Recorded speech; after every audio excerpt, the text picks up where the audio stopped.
E aí, pessoal que vive aos pés de Jesus, tudo bem com vocês? Eu aqui de novo, Jazinho Dorta, para mais um vídeo devocional do nosso canal Aos Teus Pés. E o nosso tema de hoje é Faça Direito. E eu quero ler com vocês uma palavra que está em 2 Samuel capítulo 6, versos 1 a 7. Diz assim: Mais uma vez, Davi reuniu os melhores soldados de Israel, num total de 30.000 homens. Conduziu-os até a cidade de Baalá, em Judá, com o objetivo de pegar a Arca da Aliança, sobre a qual se invoca o nome de Deus. Yahvé, Senhor dos Exércitos, que se assenta no seu trono entre os querubins. Colocaram a Arca de Deus em um carro de bois construído especialmente para essa missão, e a tiraram da residência de Abinadab, que ficava sobre a colina. Uzá e Aiô, filhos de Abinadab, conduziam o carro novo. E eles partiram dirigindo-o com a arca de Deus, desde a casa de Abinadab, que estava sobre a colina. Aiô caminhava adiante da arca. Davi e toda a casa de Israel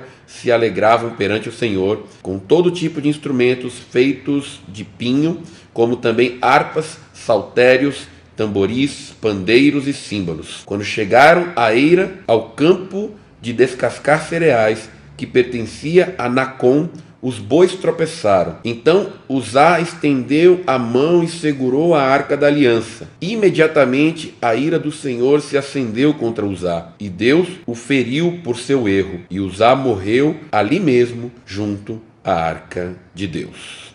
Vamos lá. Hoje eu estou aqui para falar de uma tendência que todo ser humano tem. E a nossa tendência, cara, é a gente procurar fazer as coisas do nosso jeito, segundo aquilo que nós pensamos ser correto. Mas hoje é dia de nós começarmos a abrir mão da nossa maneira, da nossa forma, para fazermos as coisas como Deus quer que nós as façamos. E para a gente entender a vontade de Deus, a primeira coisa que a gente precisa é não reinventar os princípios que Deus já nos deu há muito tempo. Nós vemos nessa passagem, cara, que Davi escolheu os melhores soldados que ele tinha. Uma multidão de soldados, cerca de 30.000 homens, para levar aquela arca em segurança para Jerusalém, para o lugar onde ele achava correto e realmente era. A arca deveria estar ali junto com o rei. E para transportar essa arca, Davi mandou construir um carro de bois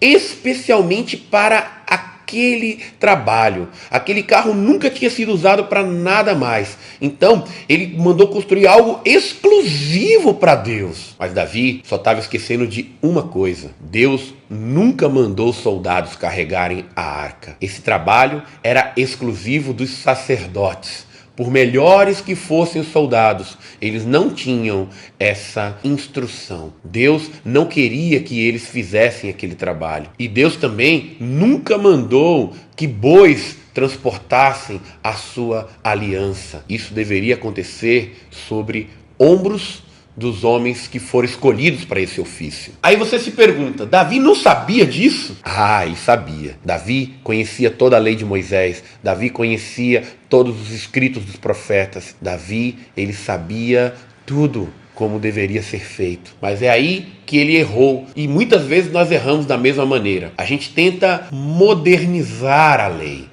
A gente tenta fazer algo diferente daquilo que Deus mandou. E foi isso que Davi fez. Ele falou, não, poxa, é uma boa ideia. Eu vou pegar os meus melhores homens, eu vou pegar um carro exclusivo e vou transportar a arca desse jeito, porque eu acho que assim é melhor. Mas, cara, Deus, ele não deseja que a gente fique achando as coisas. O melhor que a gente tem a fazer é não achar nada, e sim saber o que a palavra de Deus diz. Muitas vezes a gente tenta fazer a mesma coisa que Davi. A gente tenta inventar uma maneira melhor de cultuar a Deus, de buscar a Deus. E muitas vezes a gente se esquece do que diz Jeremias no capítulo 6, verso 16, quando o Senhor nos instrui a voltar, a buscar as veredas antigas, a aprender como se faziam as coisas quando tudo começou, cara. Eu não estou aqui falando de métodos, nem de estilos, de coisas que acontecem de um jeito em um determinado local, em outro local a cultura é diferente, portanto acontece de outra forma, e nem daquilo que pode mudar com o tempo. Mas eu estou falando de princípios eternos,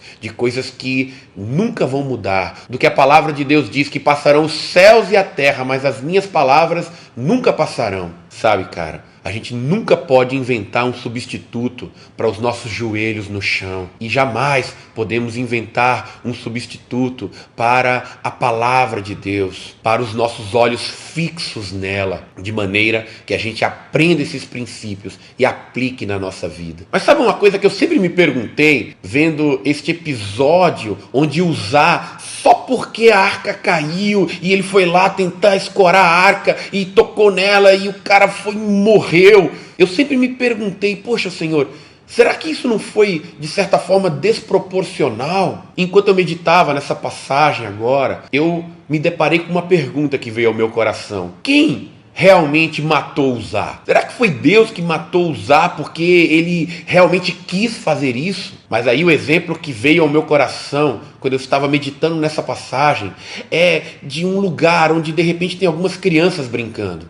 E naquele lugar tem uma placa de perigo. E embaixo dessa placa de perigo está escrito alta tensão. E ali esse perigo está sendo indicado ali por quê? Porque se alguém, porque deseja, passa daquela placa e vai brincar naquela área, ela está se expondo a milhares de volts. E essa descarga é simplesmente mortal. E se alguém passa daquele limite e vai ali tocar naquela fiação, você não pode dizer que é a voltagem que está matando aquela pessoa. Na verdade, é a escolha dela de passar daqueles limites que vai expô-la a uma energia que ela não pode suportar. Sabe, cara, a presença de Deus, ela não é uma coisa comum e corriqueira. Ela não pode ser tratada de qualquer forma. Existe uma forma de amor reverente que nós precisamos dedicar a Deus. Muitas pessoas têm experimentado morte em muitas áreas da sua vida, simplesmente porque não aprenderam como devem tratar a presença de Deus e passam dos limites que a palavra de Deus nos coloca e ali são fulminados naquelas áreas de suas vidas simplesmente porque receberam a descarga para a qual elas não estavam preparadas. E para terminar essa palavra, eu quero deixar bem claro uma coisa. O problema nunca esteve na arca. O problema não era a arca. Se a gente continuar lendo esse texto de 2 Samuel, a gente vai ver que depois que Uzá morreu, Davi ficou muito triste. E ele ficou com medo da arca. Ele disse, poxa, como que eu vou levar esta presença tão poderosa para perto de mim se ela pode consumir a qualquer um de nós a qualquer momento? Naquele momento, Davi estava pensando que o problema estava na arca. Só que aí as pessoas queriam saber o que fazer com aquela arca e um homem chamado Obed-Edom se dispôs a ficar com ela. E a palavra de Deus diz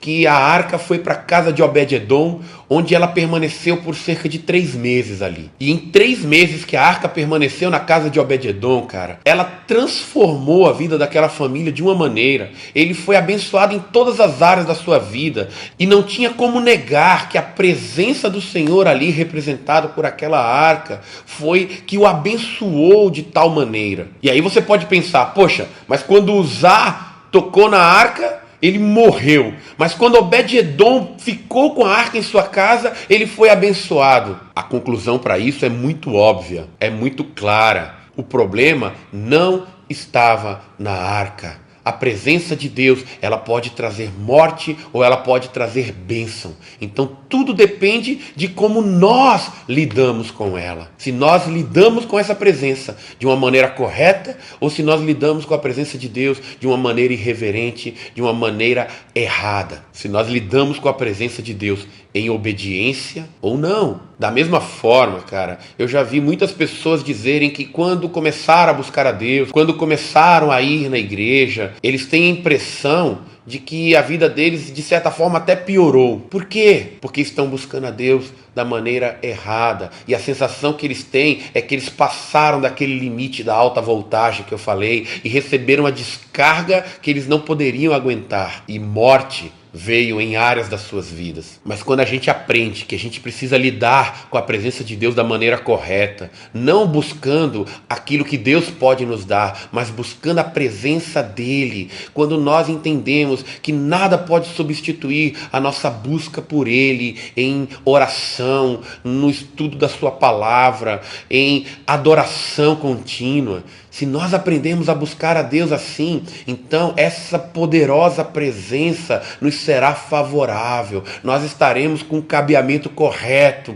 para aguentar essa voltagem do poder de Deus sobre as nossas vidas. E quando estivermos completamente dispostos a obedecer a Deus, nós vamos viver aquilo que Obed-Edom viveu. Nós vamos experimentar a boa, agradável e perfeita vontade de Deus. E nós vamos sentir a presença poderosa de Deus trabalhando em nosso favor. É isso aí, galera. Espero que você tenha gostado dessa palavra. Se ela abençoou a tua vida, eu vou te pedir aí que deixe seu comentário aqui no YouTube.